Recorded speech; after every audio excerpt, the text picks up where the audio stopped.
திருவள்ளூர் அருகே மணவாள நகரில் இருக்கும் மங்கள ஈஸ்வரி சமேத மங்கள ஈஸ்வரர் திருக்கோயில்.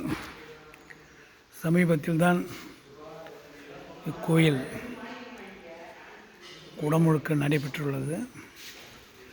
நடைகள் சாத்தப்பட்டுள்ளதால் இறைவனை தரிசனம் செய்ய இயலவில்லை. இறைவனின் இருப்பிடம்,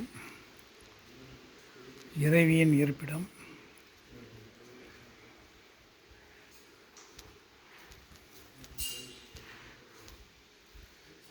மிகப்பெரிய கோவில். கோயில் தனியாருக்கு சொந்தமானது என நினைக்கிறேன்.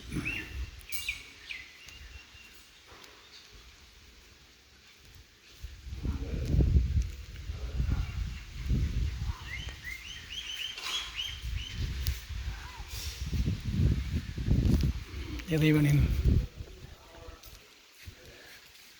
கற்பகிரகம்